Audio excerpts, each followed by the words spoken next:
Here we stand yet again, an unwilling audience to horror man-made, a witness to tragedy and macabre spectacle, powerless to respond, to intercede.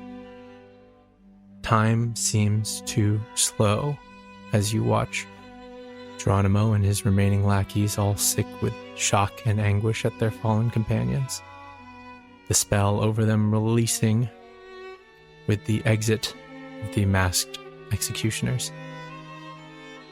Elizabeth's eyes are wide, her body shaking as the weight of what she's seen fully sets in.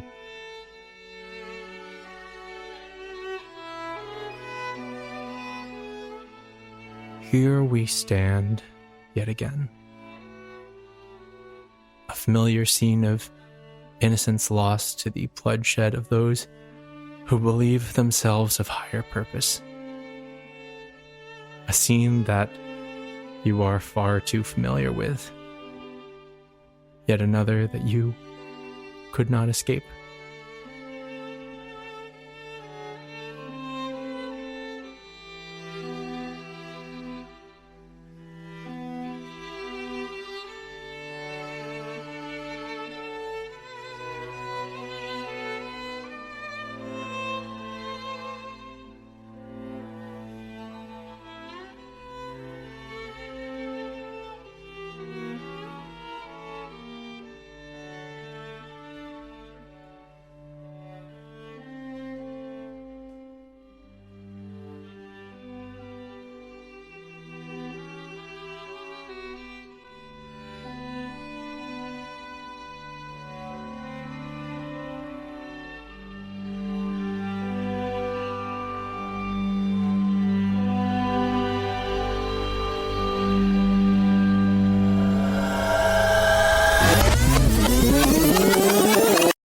Last time on the Strings of Fate podcast.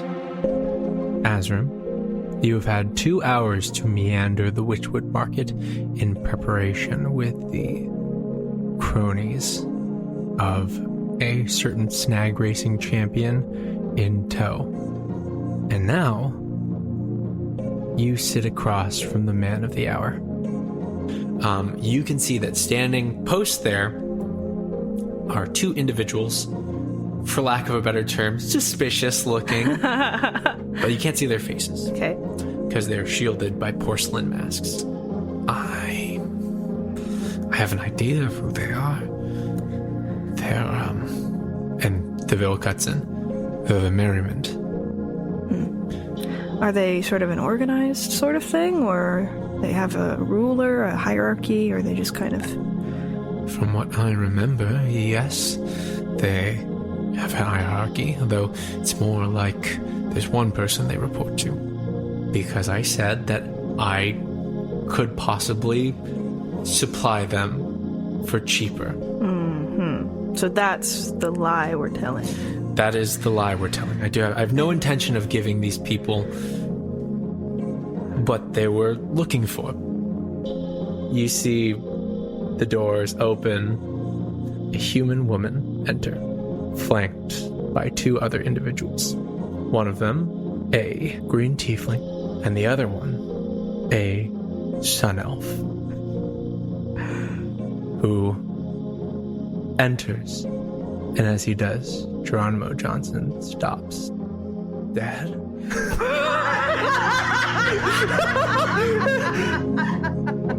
In which DeVille replies, what?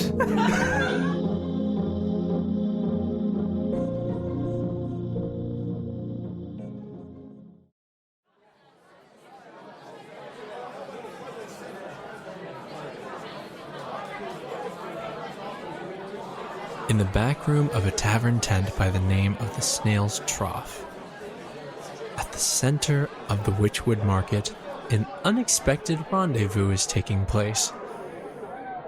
Azrim and Dresden sit on a couch off to the side of the room, drinks littering the table as they are waited on by these pit crew goons. And just walking in, posing as bodyguards for a dealer of moonstone, Vincent Obra and DeVille Starsong walk in with a human woman that is quite unfamiliar to their companions. And there's a moment of vulnerability. The man of the hour, the buyer and contact, has just called Deville Dad. But now, that feeling of nostalgia and admiration is carrying him through the various contradictions this situation presents. As Lightning Star Song accompanies a dealer, unknowingly, to a place where somebody close to Lightning Star Song also is. And you can see the confusion on Geronimo's face as he's wide-eyed staring at Deville. But Deville's thoughts are elsewhere.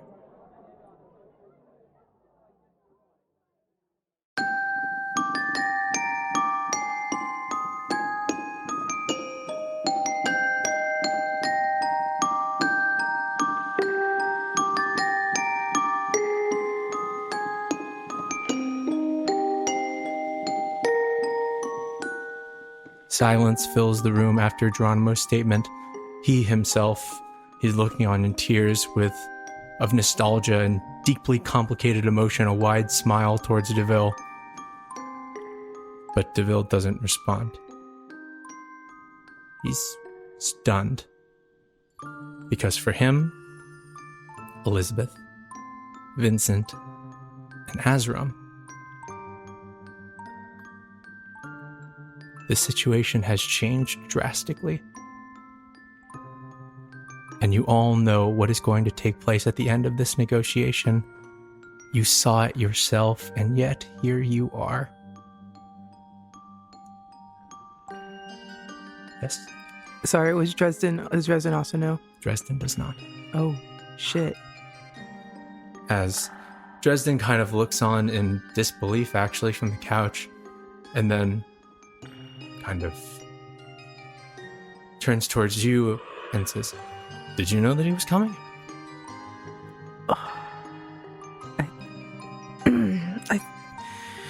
I think so. What the fuck? He didn't.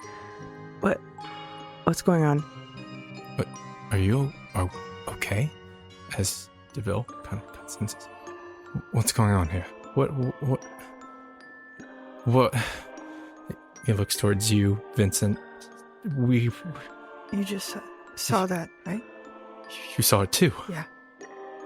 And Elizabeth, who is just shaking, cold sweat, eyes wide. Geronimo is there and says,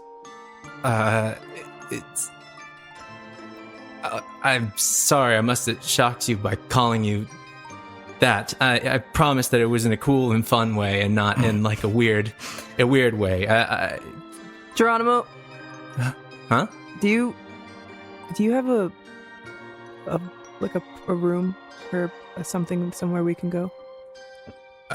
Is this room not Just like something like a little more private? Geronimo, kind of confused, caught off guard in this huge well of emotion, overseeing Deville, all of a sudden kind of just stopped in his tracks as, for us, for you and... Just...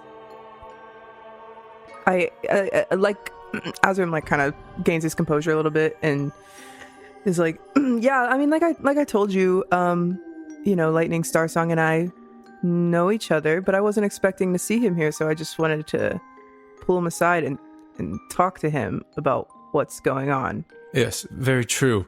Mr. Johnson is an associate of mine, and I'd like to take a moment to sidebar to kind of get to grips before we go to negotiation. And Geronimo is stunned by this and says,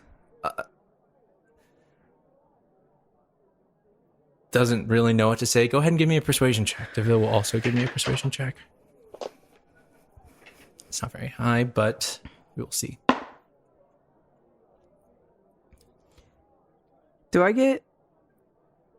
No. You would have advantage because of the Jenga pools. Yes. Oh, okay. Jenga pools are still that's what they're still in effect. clutch. They're still in effect. Thank you, Jenga. Oh, shit. Persuasion? Persuasion. 23. 23. Geronimo kind of composes himself and says, I had a whole groove going, I guess, an emotional groove that I had just come up with to talk about, and DeVille kind of cuts him off. The wonderful trophies you've acquired since we last saw each other. I remember. I'm very proud of you. As Geronimo just... Show him to a room. Sure, give him some time. You know what? I actually need a moment myself. So yeah, take him to a side room, something. As the lackeys all look around, and DeVille looks at you. DeVille looks at Azram, Dresden, and then her and Elizabeth, who's nearly like just frozen, standing. We're going. I'm gonna, while we're doing that, I'm gonna pull out some components, and I'm going to put my hands over my eyes and swipe it down my face, and I'm gonna cast True Seeing. Very, very good move. As you pick the components, you feel your eyes just kind of shift so that you can see into a space between space. You can see in this room that there are several arcane sensors that just, like little motes of light that just float here. And you can immediately feel eyes and ears on all of you, connecting some information from the last time this negotiation happened. Are the arcane sensors moving throughout the space, or are they in fixed spaces? They're mostly in fixed positions, but you see them like kind of shift. Okay, I'm gonna try to subtly point up to some of them towards like Azram and be like, and point to his arm, and then try to get the message across of being watched and like where they are. Azram nods. Okay. Doesn't understand. God damn it! It's all right. We'll explain it later. Well, I'll roll, see if he understands. Okay. Actually, he does understand. Nice. Oh, nice. Yeah. Cool. You are led to a back room. You can hear the loud weeping, like it's just of Geronimo Johnson off in one room as your party is led, plus Dresden, who is very confused, like, what is going on? Off to the side into a back room. One of these, like, you were already in a back room. This is more just like a supply area, probably like a kitchen almost, as you are brought into this empty, non-used area. I'd say Charlie leads you there and looks and says, all right, I'm going to be outside the door, so if you need anything, just knock. Aye, Captain. And as he's closing the door, you see one of those little motes of light just kind of drift in to the room with you. God damn it. DeVille probably would have caught that you were what you were talking to Azram and everyone about. And DeVille says, then he kind of makes the motion to like talk to you in another way. Yeah. He doesn't have messages, the only thing. Or actually, no, he would. I think I said he didn't have a message. That doesn't make sense for him. He is sending, but does he have a message? He'll just wait for you to cast the thunder. I'll cast a message towards him and be like, what the fuck was that? Right. You saw it too. I know, but before we talk, is there any way that we could make this more private? I know that you've done it before. I can, but it takes a good amount of time. Take your time. I don't think Geronimo will recover from my words anytime soon. Okay. Good play. All right. Okay, fine. So, let's talk normally. It's good to see you, Mr. Johnson. Yeah, lightning star song. A lot's happened in the past couple of hours. Surely has. I have maybe discovered a lot. Yes, I could say I've come to some similar conclusions as you are doing the process. Mm-hmm. Okay. I am trying to do it. I don't know if I can do it discreetly, sure. But make either an Arcana check or a sleight of hand check. Arcana would be a 20. 20. Vincent is able to like make his way around the room. Like you're like inspecting things in the room, like kind of playing it off like that while setting components in place for this ritual. And Dresden doesn't say a word. He's smart enough to know that something else is happening here, but he's very confused. And Elizabeth is borderline catatonic at the moment. Oh no. As eventually this casual conversation is interrupted by a discreet feeling that there's a barrier, and you watch the arcane mote of light just get like pushed out of it. You are not being watched or listened to currently. As Dresden speaks up and says, okay, so you knew that we were going to be down here and you planned this with Deville already? Not exactly. Actually, still don't really know why you guys are here or who the hot mess in the corner is, but Jesus. I'm just saying it how it is. So maybe we could start there. Let's start there. I'll expedite through the information you do know, which is you are able to explain and talk about as much as you want to. Would you just tell them about like all the Elizabeth I'm while just you're here? gonna tell you that I probably wouldn't mention the sister thing, but I would probably say like we're on a job in exchange for an heir, and this is what our pull is. This is our lie. You explain the preliminary reasons, the stuff you're trying to figure out last session of all of your motivations. But we stop right before what happened last session, as Bill kind of speaks up and says, and now there's something else happening that I can't quite explain. I think you know what I'm talking about. Yeah. I look at Dresden and I'm like, I didn't know that they were coming, but this has happened before. We've done this. We've done this before. Seen how the negotiation ends, and it's not great. Honestly, I think we should just get out of here. How did we even? I don't know. Because we were there. I saw it. It was brutal.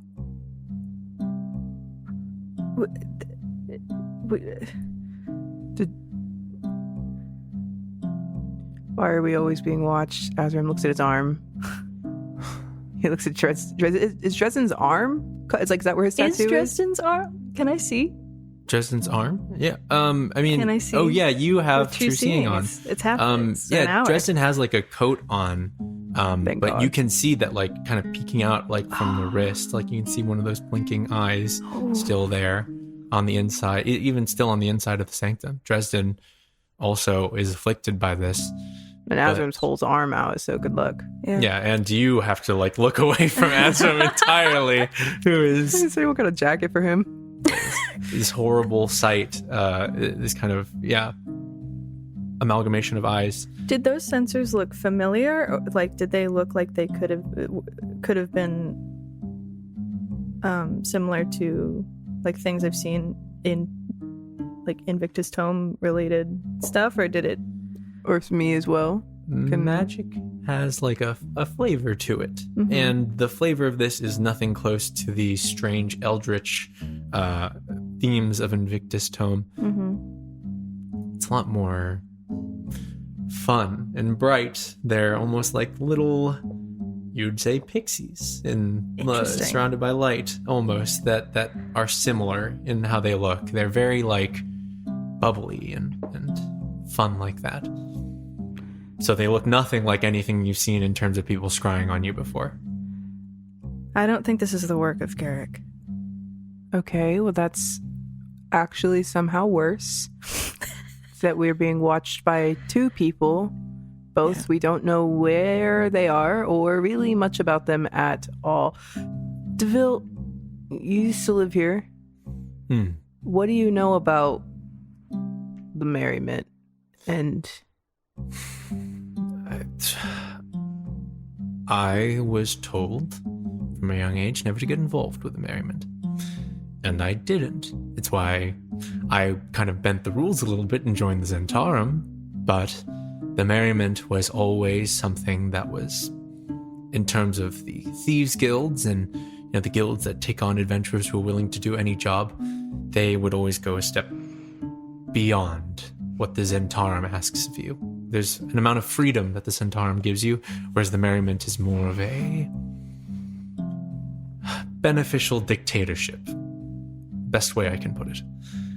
And as much as I know, I spent some time in the Witchwood Market on business and questing and, getting into trouble, but the big rules, which I suppose are a bit stricter than I remember, was to just never interfere in merriment business, and especially not to interfere with whoever was the ferryman. Has it changed, do you think? Like, is it a revolving position? From my research, yes. There is not just one ferryman. The title changes. It can be anybody. That's the... Like the Dread Pirate Roberts. Yes. Exactly, actually. The title changes. The name moves on, but the person could be completely different, and they could be hiding in plain sight.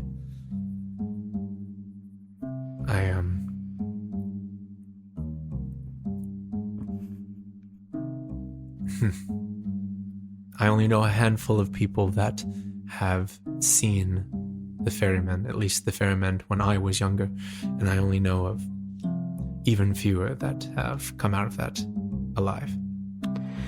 Okay, and so now the Moonstone, the thing that brings us all here, has the Merryman always had this like monopoly on the Moonstone? Is this a new thing? Was the Moonstone dealing around when you were here? No,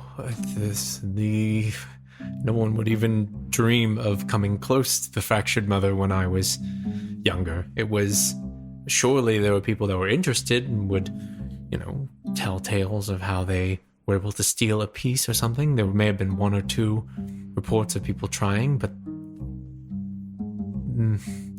interference with the business of the Lunar Quartet and desecration of the Fractured Mother is punishable by death in Lunastra. Jesus. What does the moon shards even look like? It's just like actually like just little pieces of the moon? If I had to guess, I suppose it's just a piece of the moon. I don't think there's anything special besides its source. Was DeVille there when we picked up the moon rock last time? He knows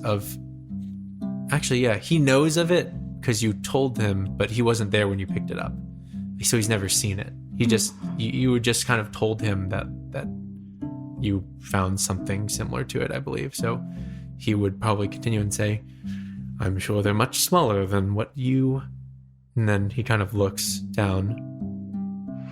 Luna Songstress, he says as he looks over at Elizabeth. That's right. What you may have seen before.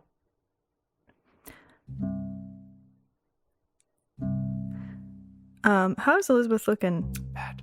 Really bad. She's in her disguise currently, but even through the disguise, you can just see that she's pale and shaking. She is still not come to terms with the situation, and she's seen more loss of life than she probably has seen in either a long time or just at all in her life. In a horrifying display. I was gonna go over to her. Like, hey, are you okay? Huh. It's all right. Hey, we're safe now. It's okay. It wasn't real. It was an illusion. Well, I'm not sure if it was real or not, but we are safe now, and that's what matters. Okay. Hey, look at me. It's all right. We're safe. It's okay. Make a charisma check for me. Ooh, charisma. I'm pretty good at that. That was a bad roll.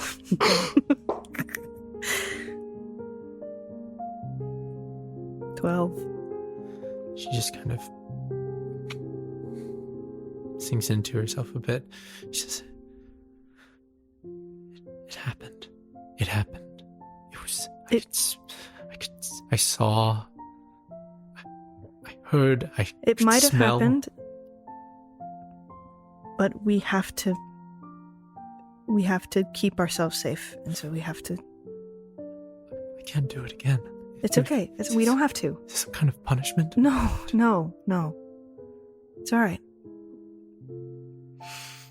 I don't know how we're safe, but we are. And now we know how to maybe change it. Elizabeth, you know now what you need to know, right? You don't have to go back in there. Elizabeth takes a deep breath and says, You're right. You're right. But what do we do? Are they going to die if we leave? I can try talking to Geronimo. Maybe Deville can help me. He's taken quite a liking to me. You two should tell them that they're being watched. I'll just tell them that they just need to stay out of it. Mm-hmm. And, but the issue is that Dresden and I need the stone. We're here for a reason. We're not just fiddling around. Why do you need this stone? Dresden? The stone provides a cure. And judging by your eyes, he says he pulls down his coat and just kind of puts his arm in front of your face. I flinch. For this. Right. If we can get a handle on some either dust or a shard, then there's the possibility of us healing this, though I don't know the process of it. Did Dresden mention something about the Lunar Quartet whenever he was talking to Azra about this the first time? He would have said that the power to heal this lies within the Lunar Quartet, but that for his purposes, he doesn't have the time to wait for that. Mm-hmm. And that he needs this off sooner rather than later. So the power lies within the Lunar Quartet to heal him of this curse, but as we've seen before, that's not something that's easily done, at least not in a good time frame.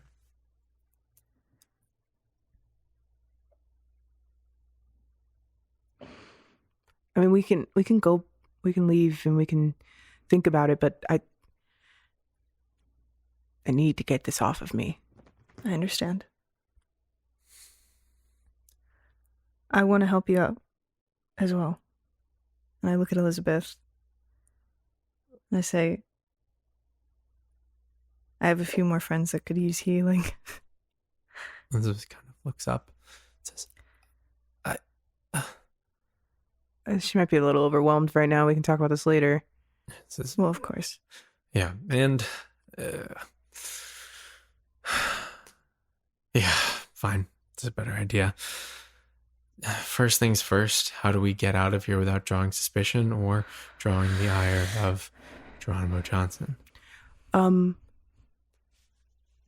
Deville, just follow my lead.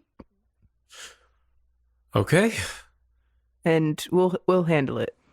And Elizabeth, is it? Yes. Elizabeth is fine. Hi, my name's Azram. Last name not Johnson. Okay. If you want to stay back for a second and get composed, I think Deville and I could handle it. You just saw all their blood splattered everywhere, so I don't know if you want to look them in the eyes again. Yeah. I anything to get away from here. I'll stay with you. She looks down and just kind of silently nods. Dresden looks and says, we'll follow your lead. All right, let's go. All right, so what you guys need to know, well, Deville, what you need to know is that I told him that we knew each other. I didn't tell him how.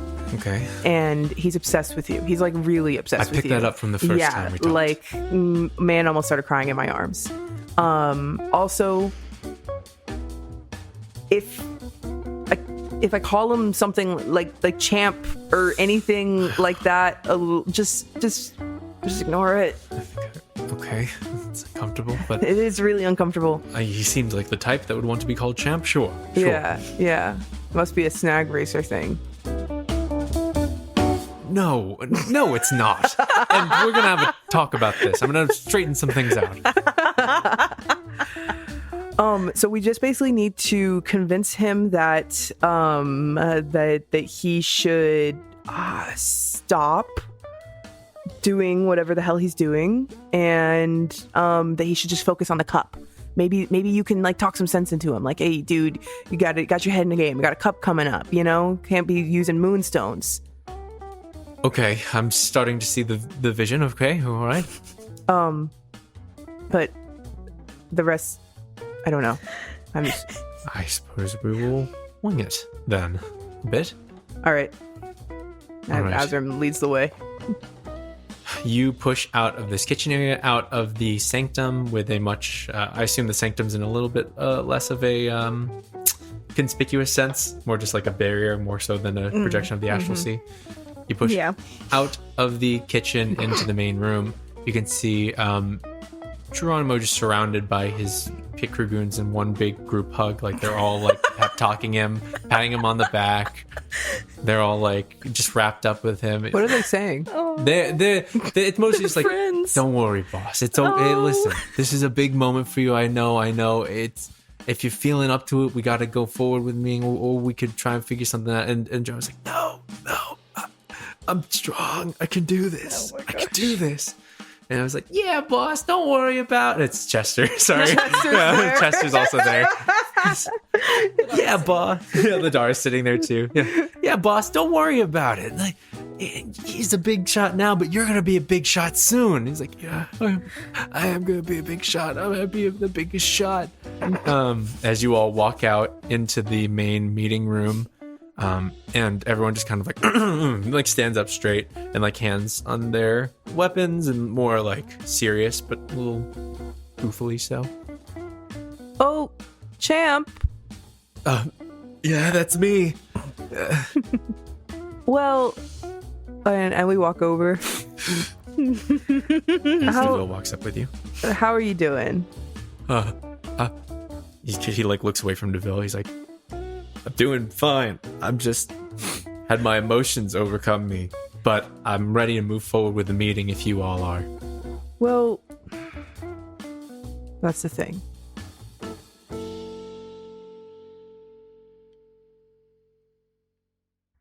I talked to Lightning Star Song here, and he was telling me about the preparation that you need to be a champion like him. He really was stressing the importance of self-care and a focused mind. So he was expressing some concern because he thinks that maybe some of this moonstone stuff might get in the way of your big win. Yes. You see, I fell down a bad path after my championship, and I'm doing some jobs for some very bad people, he says as he looks towards Elizabeth, who's like... Is Elizabeth in the room? Elizabeth is like towards the back of the room with you all, probably, because this is in the main... Did she want to stay back? In the other room? She's following, like, basically. To kind of be privy so that she can leave as soon as you guys negotiate as soon as away. It's clear, she's As soon as it's clear, she's just kind of standing there, and Deville kind of shoots her a look, and Elizabeth is like, me?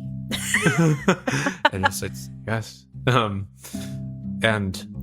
you see, I didn't realize who I'd be selling to, who I'd be helping my... successor. Yes, exactly. You have a lot of potential, and I'd really hate to see you get lost in some of the things that I was lost in when I was the champion. And get lost in... make deception checks to Deception check. Ooh, you're gonna need help. I'm gonna start a new clock here. We use the clocks and things sometimes here to kind of indicate when things go wrong. There's like a certain threshold before they go fully wrong. It's a 0 out of 4 clock, which means that you need 4 failures to fully fill it. Oh, damn. And that clock is Geronimo gets suspicious, basically. Okay. You have a little bit of leeway because of your Jenga pulls, but what'd you roll? 18. 18. Okay, I'm gonna roll for Geronimo. DeVille failed. Geronimo doesn't have very high insight. He rolled a 16, but that's enough to pass. But there's one failure from DeVille, which Geronimo kind of is taken aback and says, I didn't... you see me as your successor? But living as a Snag Racer is about living fast. It's about living to the fullest. I mean, isn't this part of what it is to be a Snag Racer? To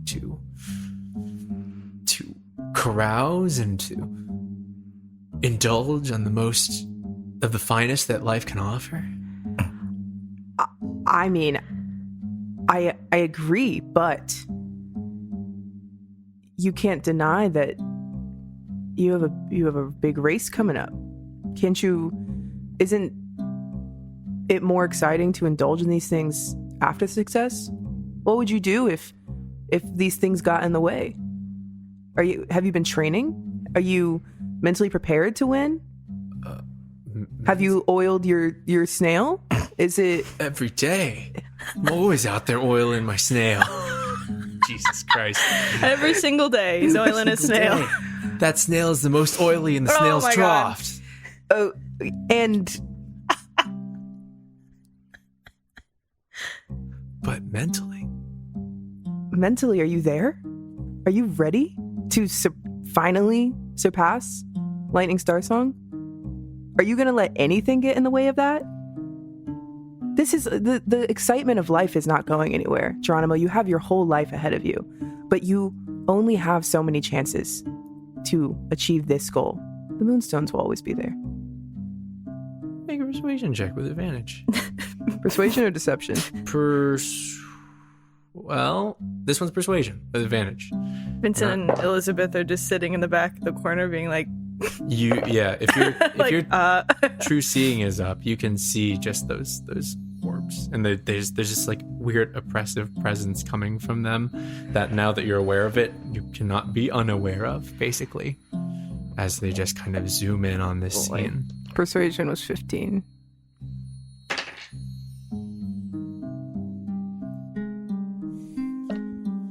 Geronimo looks and says, I guess my head wasn't in the course. I've been trying to live it up and act like I'm the champion already. And yeah, I've won a bunch, like so much.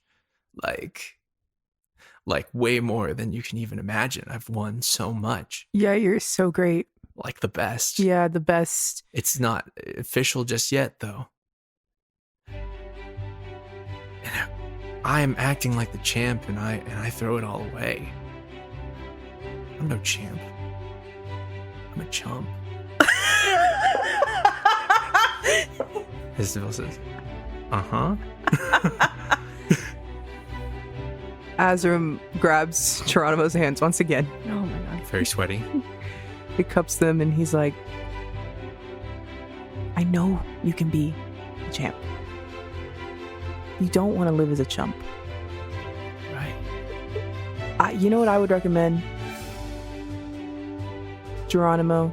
Gerani, if I can call you that. Okay, that's weird, but I'm okay. I can't really call you champ. You told me not to call you that. No, that's all right. Yeah, you're right. Yeah. Nemo. I can call you Nemo. Okay. Well, we're getting farther away from it, but sure. Mr. Johnny Man. Well, you picked out a number of choices for yourself at this point. Listen, oily snail guy. Okay, that's just not even my name anymore. Continue. I think that you should call off your goons who were searching into this moon rock business and merriment and all that. Azra would have paused for a second and realized that he probably never told him that. It's okay.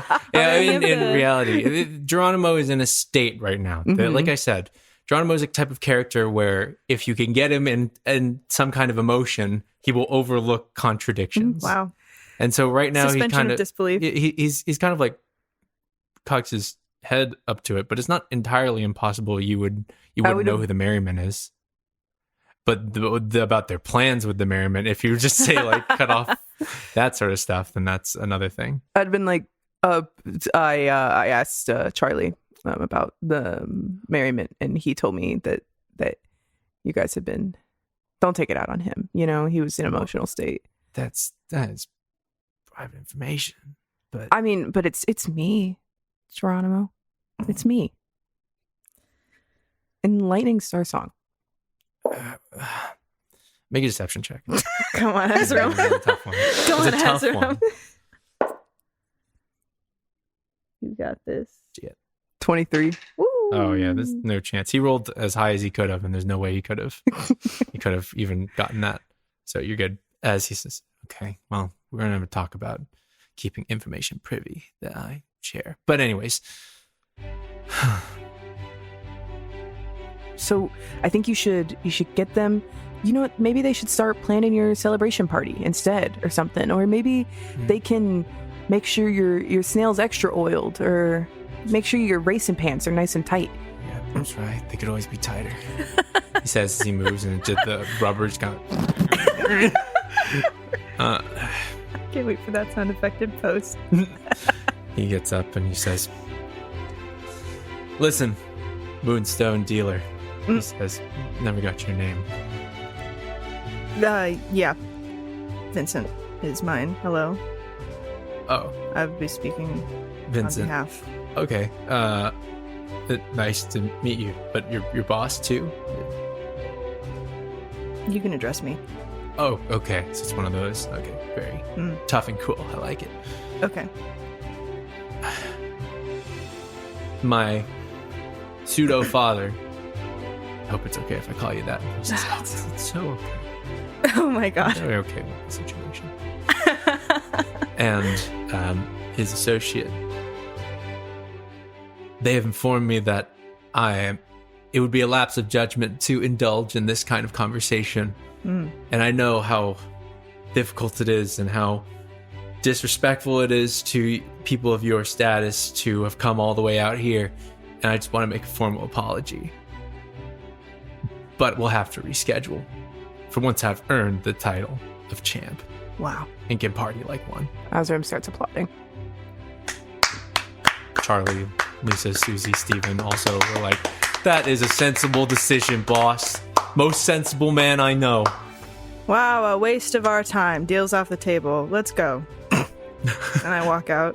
Elizabeth is like, I take her with me. I like put my holding hand on on her. to like the fabric of your shirt. Yep, and yeah. just kind of like pulled out. I lead her out, yeah.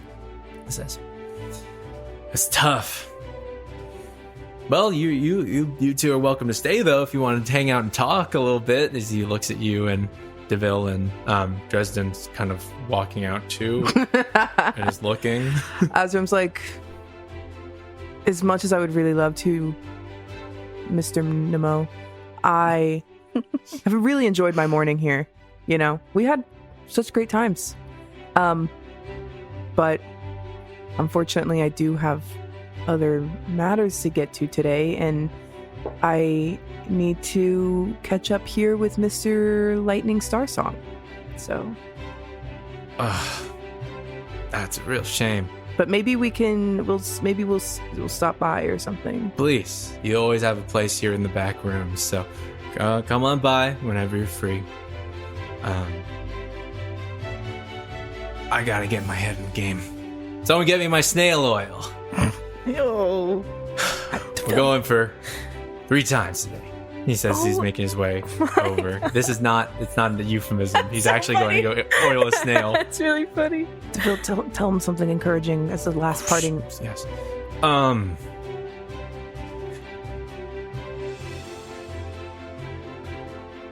Listen here, Okay. Geronimo. I see a lot of potential, but I also see a lot of potential for failure. He says, this Geronimo's like, he says. It's like a stern father. So,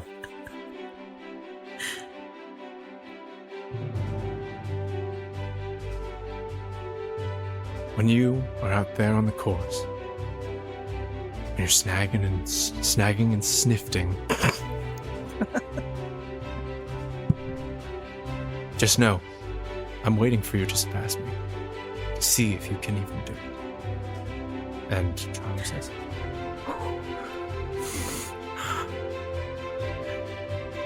he like balls up his fist. And he's like, no, I'm gonna prove it to you out there.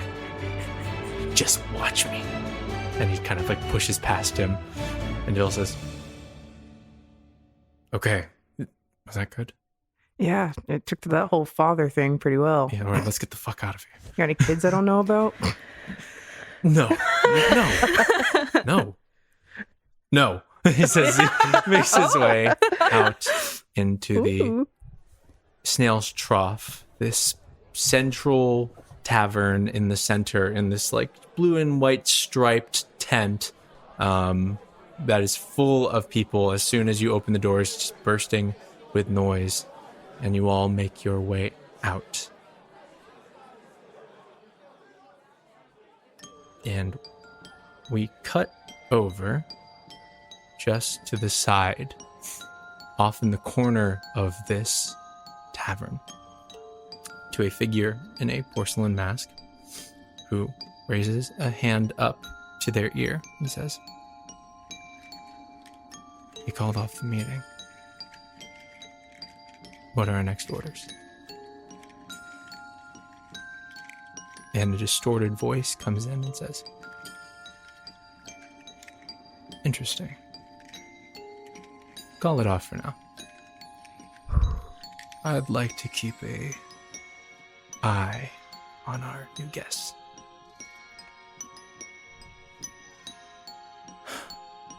Understood.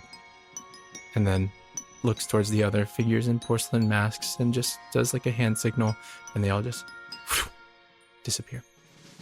That's where we'll take a break.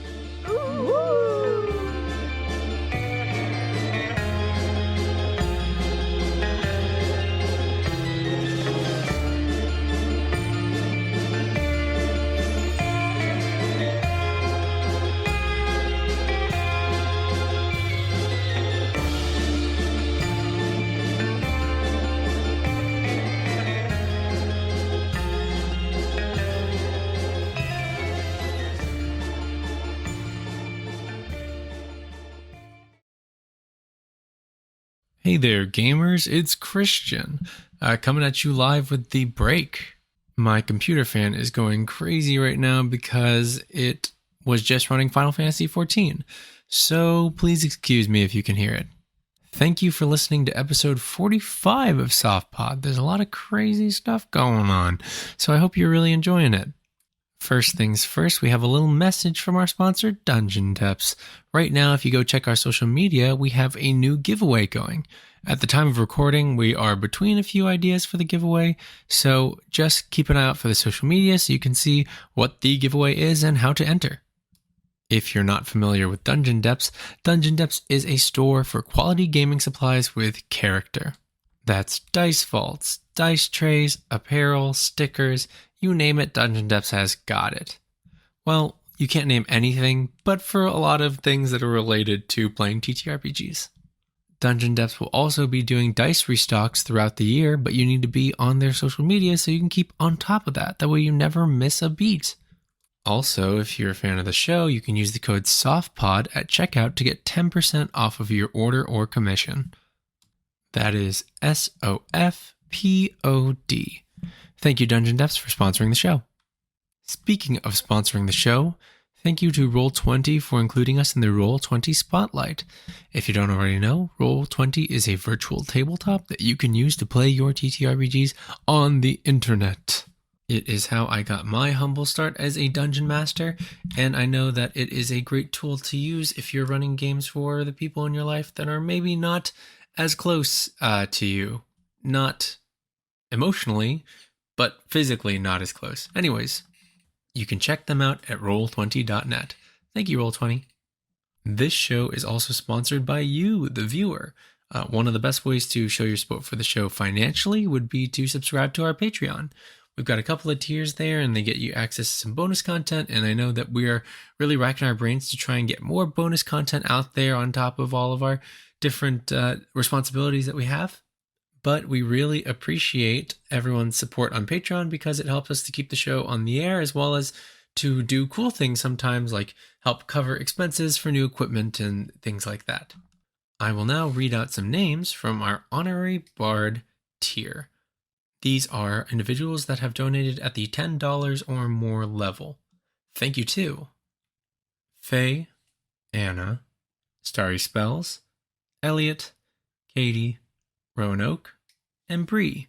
Thank you so much for being a supporter on our Patreon. It really means a lot. If you are looking for other ways to support the show, a great way to do that is by giving us a rating on the podcast service that you're using to listen to this, or just a podcast service in general. Spotify now does ratings, Apple Podcast does ratings. Any rating of 5 stars really helps us out to get more seen and to share our story further. And so, if you really enjoy the show, please consider giving it a rating. If you're on YouTube, then please be sure to like, subscribe, and comment on the video. I like to give out little comment prompts, and so my comment prompt for today is, how are you liking the story? Just give us a good, how are you feeling about the Lunastra arc? What are your theories? I love hearing theories. If you don't already know, we also have a place for you to share those theories, and that is the Soft Chord. That's right, the Soft Chord is the Strings of Fate community Discord server. That is where you can go to talk about the show, engage with people about things that you have similar interests with, meet new people, look for parties for D&D. We actually have channels for that as well. And sometimes we host events in there as well, such as movie nights. And we held an RP event at some point. We may do more in the future. But also, we have just a very friendly community that I'm very proud of, as well as a great modding team that really keeps things running smoothly. So thank you, Softcore, for always supporting us, and thank you to the modding team. One other note, the art reel has been a little busted. I don't know if we got it working for this video or not, but we are working on figuring out some file issues. So if it's not working, then I'm very sorry about that. We're just having problems with our video editing software right now, but hopefully we can get that back to you. If you do have art, feel free to tweet it under #softpod, and we may reach out to have it included in the art reel. I'm running out of time, so that's all from me. Bye, folks.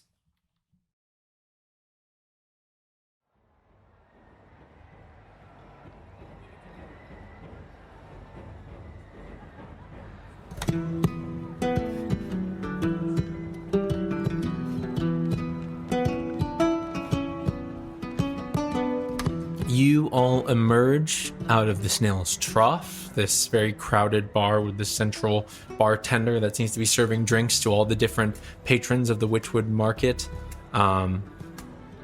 But you all have a different kind of agenda on your heels. Are you staying in the Witchwood Market or are you leaving? And if you're staying, are you getting anything or? When they come out, I'm gonna be like, I need to go talk to a magic seller. Oh, okay. We need to get out of here as fast as possible. I'll be back. Be quick. We'll put that out real quick. You are making your way over to... I'm going to Monty's, back to Monty's place. Monty's there wringing his hands as he's like, so you're back. I slam my head on the table. Oh, okay. I'm like, I need something that's stronger than a counterspell. Oh, it's stronger than a counterspell. A counterspell that's stronger. A counterspell. Anything. Okay. All right. Okay. Let me pour through my tomes of forbidden magics. What would you like it to do? Why would it be stronger? It can affect more spells, or can disable the spell Okay, that can let's stop see. the user from using it? You're going into the purviews of writing a new spell, but... Okay, sure. Can you do that? All right, here. He kind of makes his way to the back, and he's, like, shaking. He's like, he's pouring through his tomes, and he finally pulls out a spell book, and he says, This book is the base formula for a counterspell, but it's been enchanted to be changeable. Oh, so I rip it from his hands. Well, you have to pay for it, of course. Put it on my tab. Make an intimidation check with advantage because you're caught him off guard.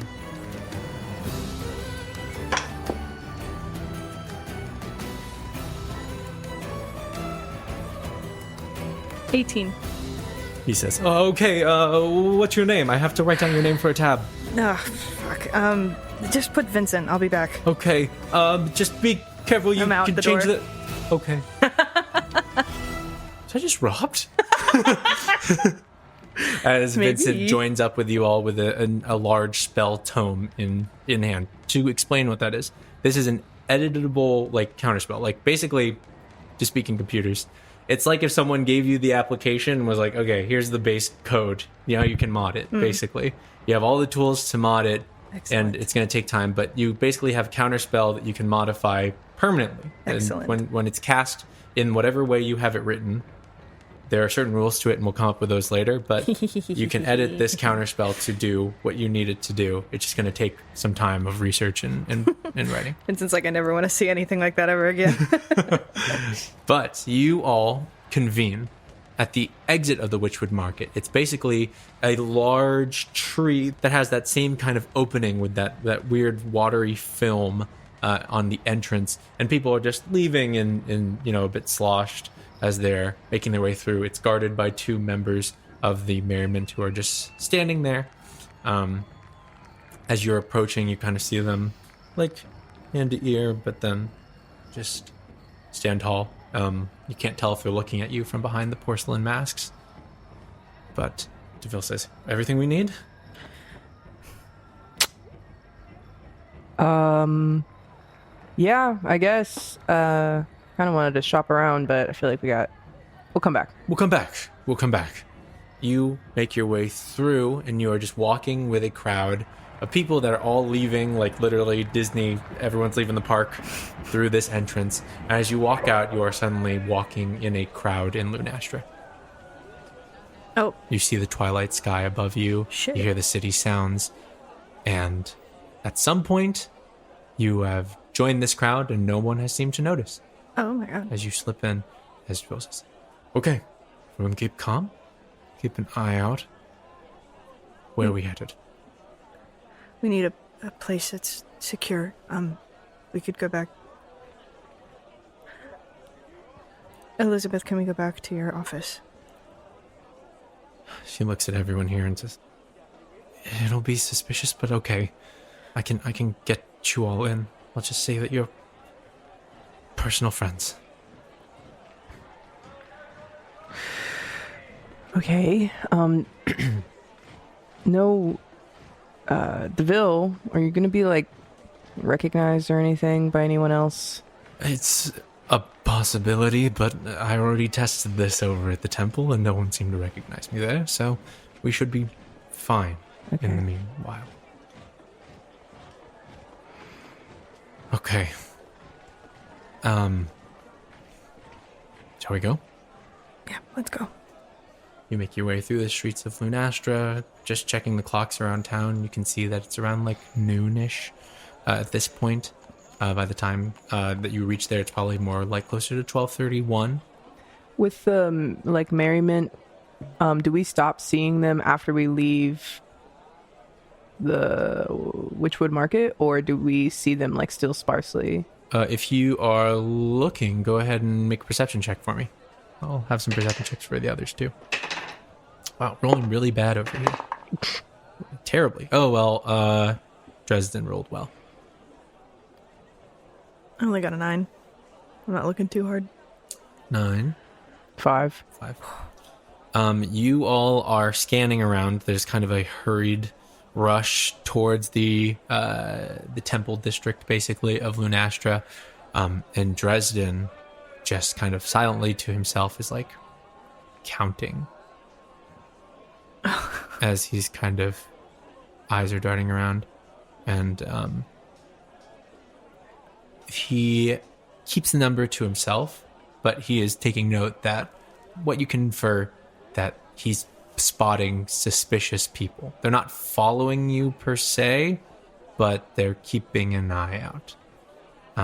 As you all are making your way through, eventually getting to the Temple of the Fractured Mother, making your way past that huge line that has shifted throughout the day, and into the echoing hallowed halls, then again into those labyrinthian halls that lead you past offices and treatment rooms, all the while glowing moonlight coming in through the stained glass, until eventually you reach that door that leads to Elizabeth's office. She kind of unlocks it and then quickly hurries you all in. Made friends with a really important person here. Yeah. Azram like looks around the office. Dresden kind of goes in and says, "Hey, I'm important too. Drombo's pretty important." Yeah, but you don't have an office like this, Dresden. It's kind of cool. You know, I've been thinking about it. Maybe that could be nice one day. Once we're all done with, and he kind of pulls down his coat jacket and he kind of gestures towards his arm wildly. Azram waves at it. Say hi. You're on camera. Smile. You're on camera. Is my true seeing still up? Has it been? How long is it? It's an hour. At this point, it's probably starting to fade. Okay. You get like the last couple glimpses of the eye. Go ahead and make a quick perception check to Okay. just kind of look around. 13. There are no arcane sensors in this building, but Okay, you good. do spot some on your way around there that are similar to the ones in the Witchwood Market. They're much more sparse, Okay. like much more sparse around the city. They're not like filling the city, Right. but they are there, which is a little worrying. But And as then soon as you get into the temple, This temple, there's nothing. it's okay. All right. Sweats. You can hear Elizabeth kind of going, hi, yeah, just in a meeting. I'm going to, and then just kind of shutting the door as she kind of locks it and says, sinks down her back to the door. And you can see in this office for the first time, it's just got huge bookshelves, huge windows that lead out into like a meadow, which wasn't there. You can kind of guess that this is some more magic tomfoolery happening. Azram's But like, whoa. it's a really nice office with like some magic very so comfy cool. couches. Office starts jumping on the couch. Very Azram. springy, very buoyant. Azram, we have more important things to discuss here. These are really nice couches. Dresden's like, leans out. Yeah. As DeVille takes a seat and says, "Oh, okay. What's happening? I don't We have fucking a know. lot to discuss." Okay, well, okay, so okay, well, we just don't talk to him. He's It's not just that. They're first of all, the merriment and that whole deal, but also the time reversed, right? We were all there and we saw the thing that happened. Either that or the entire thing we saw, including the negotiation, was a very accurate illusion in our eyes. what's more likely. But even I don't know. either way, a mass hallucination is still weird as fuck. Who here saw I think all of us except Dresden. Dresden? You didn't. Why did Dresden not?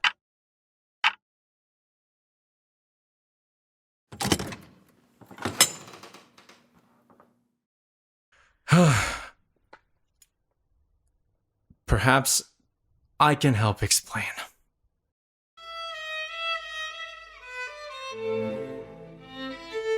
You all turn, and standing in the corner of the room, you see a sharply dressed man. No in a fucking suit, way. Dark hair. Looking a little more frazzled than he usually does, Azra. And the strange thing is that everyone else can see him too. Holy shit! Holy shit!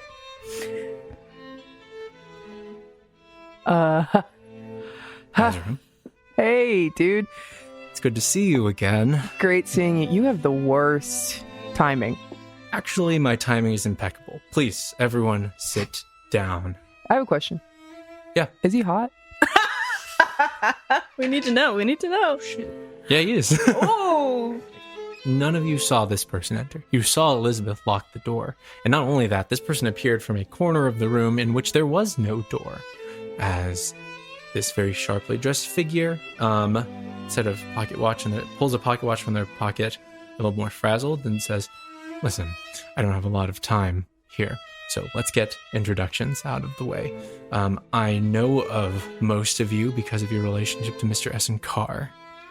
I assume, and I'm hoping that you may have either only heard of me and don't know me."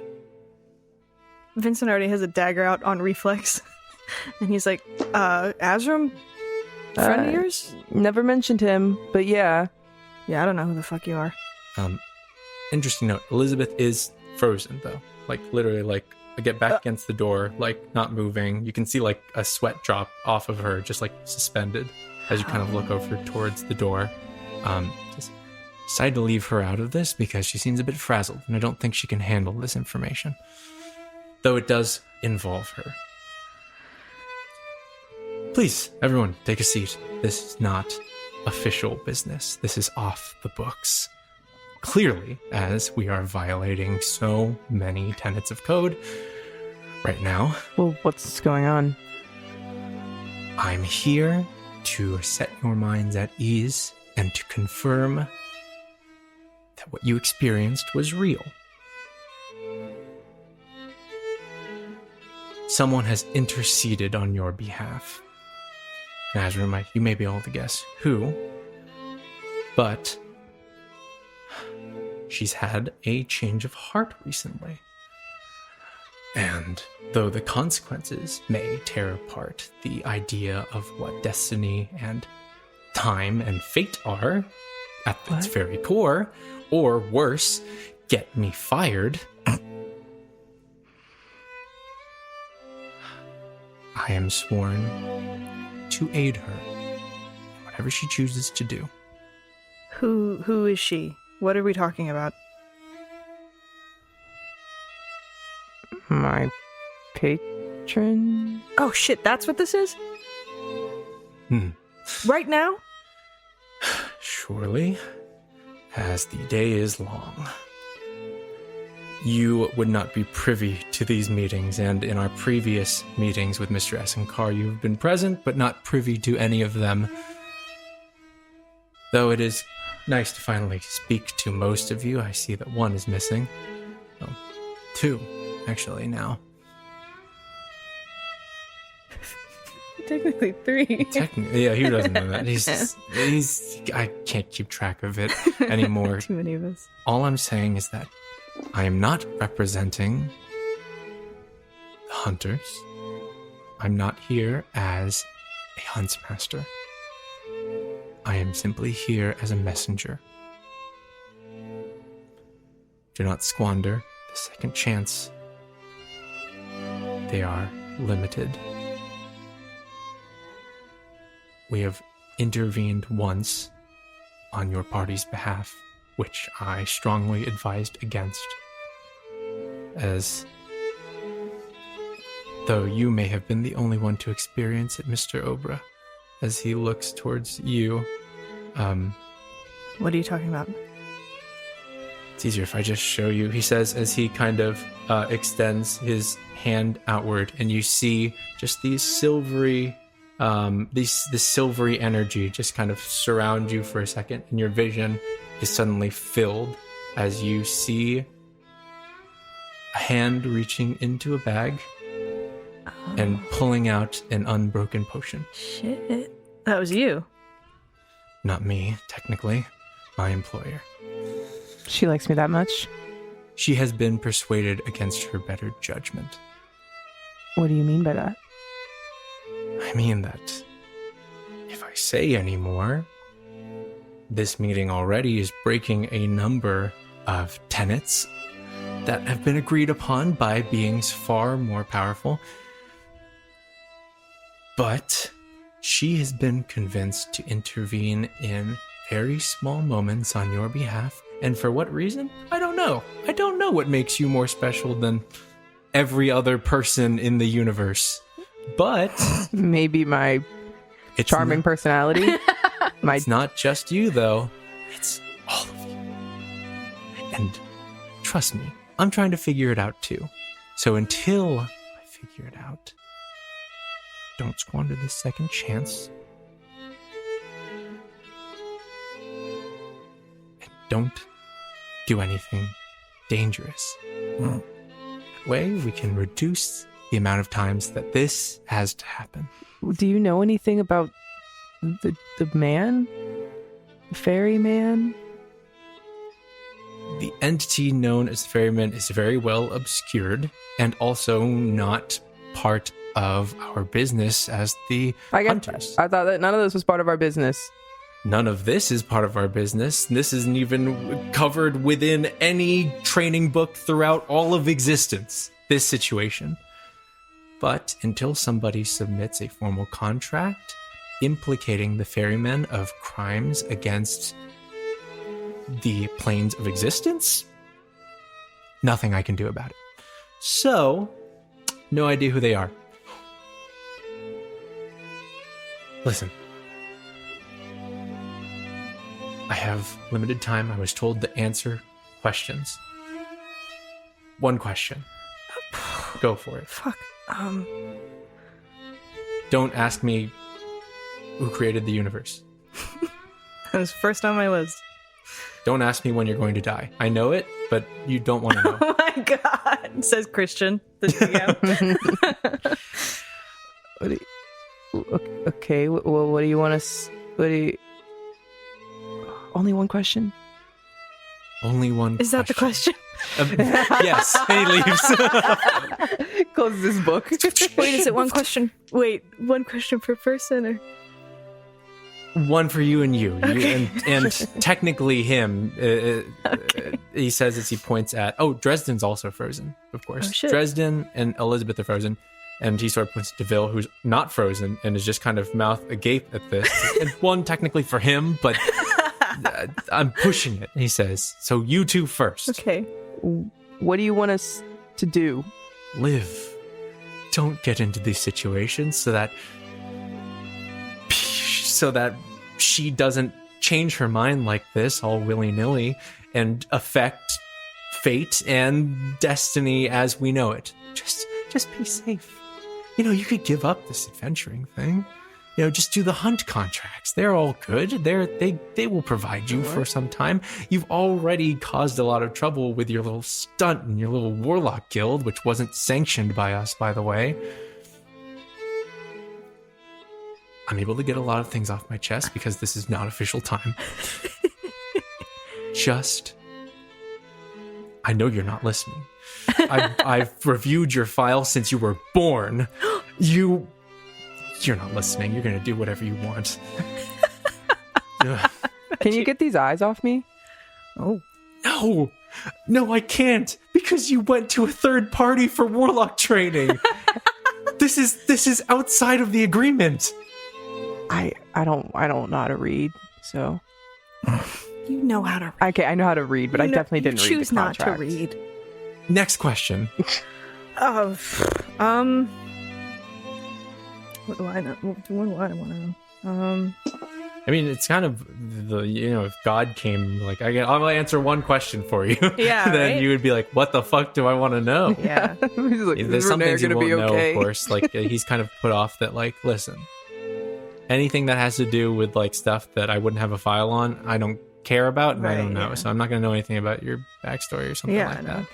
But for most other things, he would be able to kind of answer very quickly. I don't know. I mean, I guess the only thing that Vincent would think of is like, what kind of being are you? You or the huntress, you said? I'm an extension of my patron, he says. I am technically...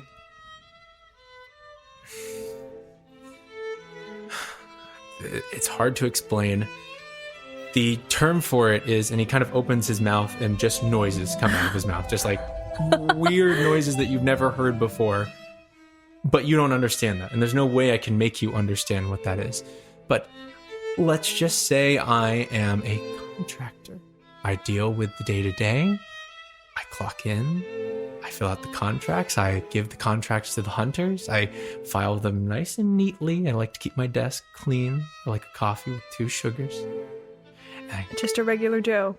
Just a regular extra-dimensional being. Like every other extra-dimensional being that I work with. You know? I work hard. I play hard. Oh my God. Is there anything else that you wanted to know, or is that sufficient? Well, I was also wondering about the huntress, too. And whatever her name is. DeVille kind of speaks up and says, and that was my question. So, the Weaver of Fate is real. And the Huntsmaster kind of leans back and says, yes, thank you for finally joining us. To confirm for you, yes, Azram doesn't know her by that name, but she's real. And she's taken a liking to you all for some godforsaken reason. And I can't convince her to stop liking you all. I can't convince her to stop intervening on all of your behalfs. It's not even, we don't even have a contract signed with you, or Ladara, or Renair, where you, DeVille, we don't have a contract signed with any of you. And yet you fall within our purview. So I come here as a messenger to answer questions, to assuage your minds, and to politely ask, please don't make her intervene on your behalf again. She'll do it. She can see fate, then she can see what we're gonna do, right? It doesn't work exactly like that. Fate is only written when it happens. There are some beings that would disagree and some beings that would interfere and might try to redirect you down certain roads and paths here and there. But it doesn't work like that.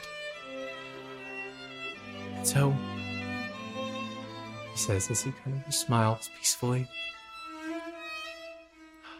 my friends, I would like to adjourn this meeting and hope that we don't have another one like this.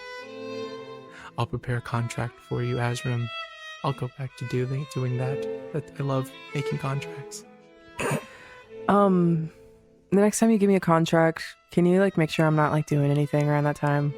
Because you keep giving them to me like when I'm like in really inconvenient like times, and like I guess this is a good time to like get this off my chest. But I just feel like that you. It's an HR meeting. I just feel like that they're like the last time we talked, I was like at a ball or something, and it like hell was literally like breaking loose. And like I appreciated like the moment of like tranquility, but like then you're adding more on my plate, and like I'm a really busy person, as you know. I have a lot of ties. I'll mention it to HR.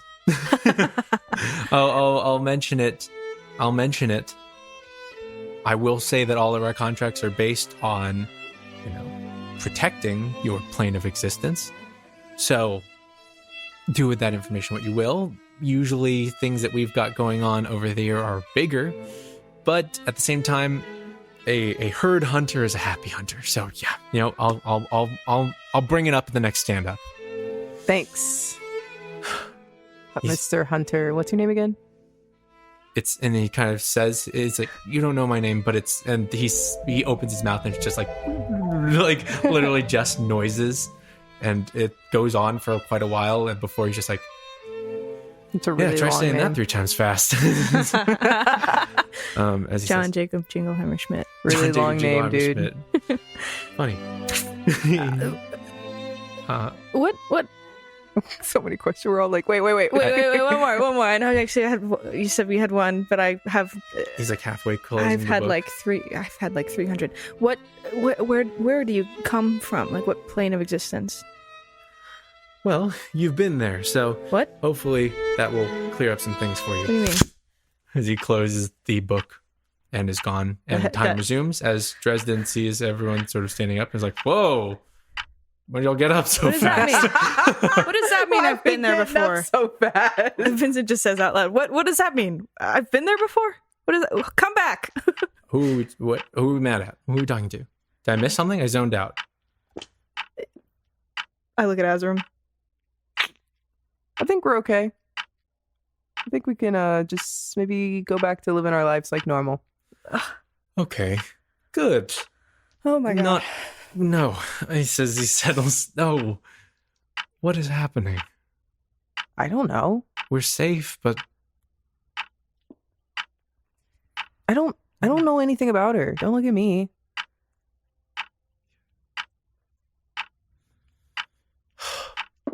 let's regroup.